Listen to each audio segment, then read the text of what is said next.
জনবল সংকটে ধুকে ধুকে চলছে কালীগঞ্জ উপজেলা স্বাস্থ্য কমপ্লেক্স। হাসপাতাল সূত্র বলছে 50 শয্যার হাসপাতালে 19 জন চিকিৎসকের জায়গায় আছে মাত্র 3 জন, ফলে ব্যাহত হচ্ছে চিকিৎসা সেবা। অভিযোগ আছে হাসপাতালে চিকিৎসক সংকট থাকলেও কোনো নিয়োগ দেয়া হয় না। ঝিনাইদহ থেকে শিপ্লুজামানের তথ্যছবিতে বিস্তারিত জানাচ্ছেন ইমরুল কায়েস। ঝিনাইদহের কালীগঞ্জ উপজেলা স্বাস্থ্য কমপ্লেক্স 50 শয্যার এই হাসপাতালটি সেবা দেয় উপজেলার প্রায় 3 লাখের বেশি মানুষকে, অথচ সেই সেবা কার্যক্রম নিয়ে রয়েছে বিস্তর অভিযোগ। রোগী ও স্বজনরা জানায় হাসপাতালে প্রতিদিন কয়েক হাজার লোক চিকিৎসা নিতে আসে, তবে হাসপাতালে রোগীদের চিকিৎসা সেবা দেওয়ার জন্য হাসপাতালে চিকিৎসক সংকট, পর্যাপ্ত ঔষধের সরবরাহ না থাকা সহ বিভিন্ন অভিযোগ। ডাক্তার একটা পাইনি, হাসপাতালে একটা লোকও পাচ্ছি না, মানে এই জিনিসটা নিয়ে যাবে সেই লোক তো লাগবে নাকি। হসপিটালে ডাক্তার এখন কম আছে, 5টা-6টা ডাক্তার আছে। কালীগঞ্জে মনে করেন 5টা-6টা ডাক্তারে হিমশিম খেয়ে দেয়।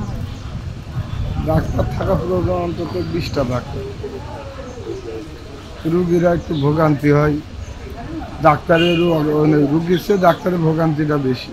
যেহেতু একটা সরকারি প্রতিষ্ঠান, এদের সরকারের এদিকে দৃষ্টি দিয়ে আমার মনে হয় উচিত হবে।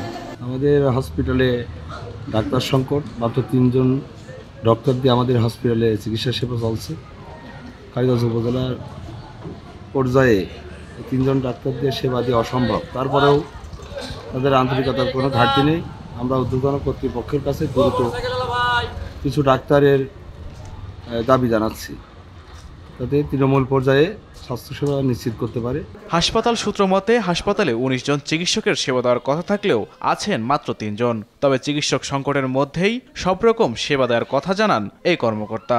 মেডিকেল অফিসার থাকার কথা ছিল 19 জন, সেখানে আছে 3 জন। কনসালটেন্ট থাকার কথা ছিল 11 জন, সেখানে আছে 1 জন। এই স্বল্প কনসালটেন্ট এবং মেডিকেল অফিসার নিয়ে আসলে সেবা দেওয়া অনেক কষ্টকর। তারপরও আমরা চেষ্টা চালিয়ে যাচ্ছি। জরুরি বিভাগ, অন্তঃবিভাগ এবং যেটা বহির্বিভাগ বলে, এবং আমি আমার 1 নম্বর রুম থেকে বসে গাইনি অফিসের বা শিশু যে রোগীগুলো আমি চেষ্টা করছি যে দেখে যে সমস্ত পেশেন্ট যেন সন্তুষ্টিতে এখানে চলে যাইতে পারে, এবং সেইভাবে আমি চেষ্টা করে যাচ্ছি।